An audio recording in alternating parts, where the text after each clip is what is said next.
So the G-Wolves Skoll. This is first to market in a lightweight ergo shape versus all the ambi shapes we've been seeing. If you like an EC shape, but you want some tastefully done RGB, a far better scroll wheel, and a lightweight body, if you're an ergo fan and you've been feeling a little left out, if you have a bigger hand or you prefer a palm grip, this might be the one for you. You ready? Let's go.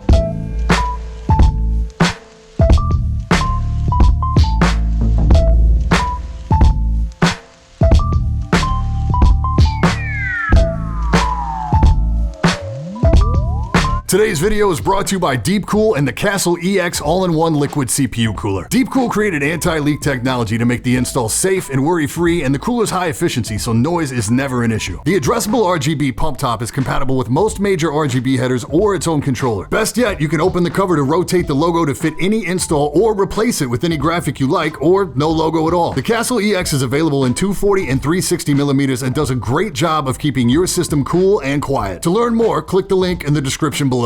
Yo, I'm Brian P. You're watching BadSeed Tech, and today we're taking a look at the Skoll Lightweight Ergo gaming mouse from G-Wolves. For transparency, G-Wolves did send this unit out for review, but as you should know by now, doesn't affect my review in any way. So priced around 60 to 65 US, we have another mouse full of holes, but unlike a lot of what we've seen in recent weeks, this is a bigger mouse. The Skoll measures 125 millimeters long, 62 at the front flare, 68 at the rear, 60 at the grip, with a height of about 42.5 millimeters. So while an EC is the most obvious shape comparison at first glance, it does a few things different. Size-wise, it falls right in between the EC1 and EC2. The grip width is a little slimmer than either, and that fall off to the right side feels a little more pronounced in hand. It's subtle, but different. Even with a bit of cable, we're still under 70 grams here, and that's pretty impressive for a mouse this size. This is accomplished with the use of a skeletal frame that's really taken hold of the industry this year, and that runs through the top shell, the lower, and both side panels. For whatever reason, some people still aren't grasping that the PCBs inside mice like these are sealed, so stuff like dust and sweat are not going to ruin your mouse. Idiot. Before we get too far along, I have to point out the packaging here because it's just nice, and they give you a lot for your money,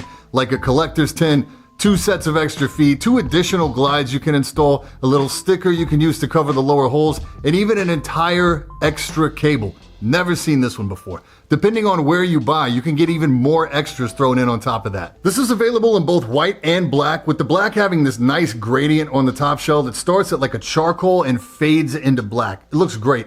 Matte coating on the body, feels good, no oil, no fingerprinting. I don't even think there's a place to put a fingerprint on here if you wanted to. Yet even with all the holes, this thing is super solid. There's no flex. I can squeeze it like I'm trying to crush it in my fist and it doesn't creak or flex. No activating side buttons. There's no rattle anywhere in this mouse. It's tough. I'm impressed. Triggers here are Omron 50mm switches. These triggers are attached to the top shell, little bit of side play. My copy doesn't have any issues with pre-travel. There is some post-travel here. I've heard some talk that people find an issue with this on the right trigger when aiming down sight. In general, this is going to affect you the closer your fingers are to the center of the mouse. Post-travel in comparison to the EC is very similar, but as you can see here, the Zowie is more stable on the inside and stops, whereas the Skoll will keep pushing in on those inside corners. This is not something that I feel or that affects me during gameplay, but I still wanted to address it. Now, I haven't torn this mouse down yet, so I don't know what these side button switches are in here, but they are really crispy, not mushy. Good size, good shape, good positioning. No complaints here. Scroll wheel here is very solid as well. Large, rubber coated, big tactile bumps, 24 steps. It's smooth and quiet. I love it. It takes a little greater force to depress than most, so do be aware of that, but I'm a fan.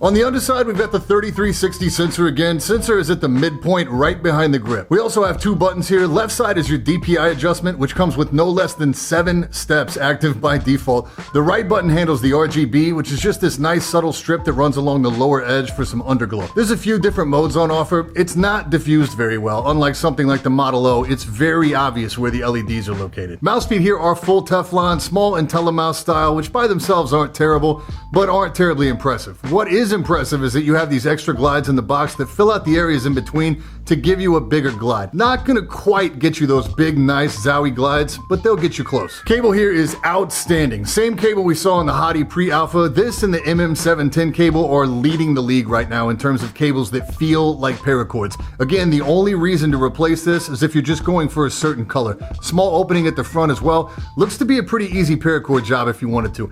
And yes, they do actually include an entire replacement cable in the box as well, which is crazy. The only thing weird here that I missed in the Hati video is that the USB plug is uncomfortably snug in that port. So go slow and easy here and make sure you have consent. We do have some software here. It's still pretty rough in its presentation, but it does get the job done. You'll get basic rebinds, DPI adjustment, lift-off distance, debounce adjust. I like that the DPI levels by default aren't totally unusably high levels. My only knock here is that I wish I could deactivate the steps I don't need. It's also imperative that you update the firmware here. It made a noticeable difference in performance at low DPI for me. So in terms of performance, it's a beast. With a hand size of 20.5 centimeters by 10.5, I can use this mouse whatever grip I want to. It works in claw and of course palm, but I've been working on fingertip and steadily increasing my DPI. I thought I'd have to put that on hold to review this mouse, but no. I fingertipped this all the way through testing. Put up a new high score in 1-wall 6-target TE. I was running 1200 DPI on a Zowie GSR SE and Kovacs. I had to bump back to 800 in game. I was overshooting my flicks. Quick adjustment and I was back in business. I work with the 3360 a lot, so this felt right at home. I think why this mouse is just a win for me personally is that with the flare on the outside edge, it keeps my fingertips wide as I kept my thumb back off center a bit. We were talking on Twitter the other day and this does render the side buttons useless for me, but I find I'm much more accurate than arm aiming with palm grip. The other reason is that I'm still at a point where I'll get lazy mid-match and slowly start to drift out of fingertip and back into like that relaxed claw. With the height and hand feel of this mouse, my inside knuckles find a comfortable place to rest. That way, if I do drift, I'm still in a comfortable grip where I wouldn't be with a smaller or flatter mouse. Closing out here, I was skeptical when G-Wolves came on the scene. I thought what we were going to get hit with was a low-quality copycat mouse. I have never been happier to be wrong. The quality on this mouse, with the minor exception of the issues with the front triggers having a little too much post-travel, is top-notch. The price point of 60-ish US is very competitive, and the amount of things they include with this, like the value add for all the extras, is just insane. This is one of those times that I would say if you're palm grip, if you're an ergo fan, if you've been looking for a lightweight alternative to an EC shape with a better scroll, RGB, and a paracord, this is an automatic win. But if you've been watching and reading the market, we've just got through a wave of lightweight ambi shape, so I feel like lightweight ergo is the next push. I recently got tracking for the Xtrfy X4, so that's on the way now. I will get that review out quick. Now, if you want a lightweight ergo right now, this is an easy recommend. It actually just popped up on Amazon US and UK as well, in case the shipping from X-Ray Pad has been a deal breaker for you so far. G-Wolves has got a winner here, and it makes me really excited for the final version of the Hati. As always, links in the description for everything I talked about today. Any questions, hit me in the comments or drop by the Discord. And that's it for this time. I'm Brian P. Thanks so much for watching. Don't forget to hit that like button, hit that sub button, and until next time, stay up.